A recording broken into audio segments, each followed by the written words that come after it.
You're eating your favorite strawberry. Ate and Daddy are still sleeping. Nakakatuwa naman nga itong si Mochi na mahilig na palang kumain. Isa rin sa kanyang hilig at paboritong prutas ay ang strawberry. Ibinahagi nga ni Pauline Luna ang kanyang anak na kumakain ng napaka-fresh at masarap na strawberry. Palibhasa nga mayroon ng ngipin itong si Baby Mochi ay nakakahagat na ito. Ganito nga papaki ni Mochi ang napakasarap na strawberry. Talaga namang gusto niya itong kainin at kagat-kagatin. Good morning!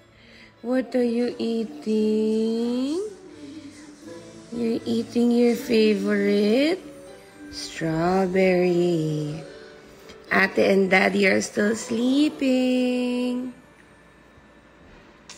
Yum, yum. Okay,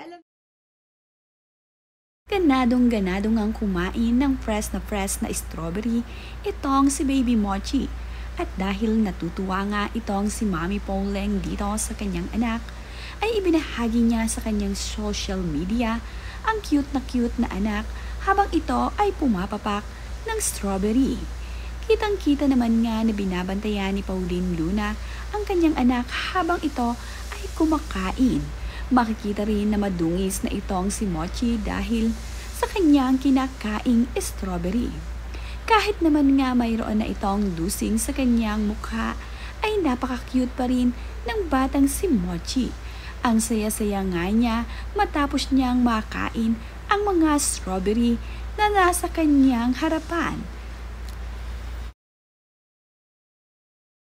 Dating nga sa pagpapakain dito kay Baby Mochi ay hindi nahihirapan itong si Mommy Pauline. Talaga namang napakaganang bata ni Mochi pagdating sa pagkain.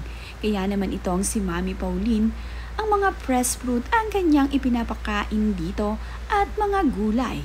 Ito kasi ang maganda sa bata na tulad ni Mochi.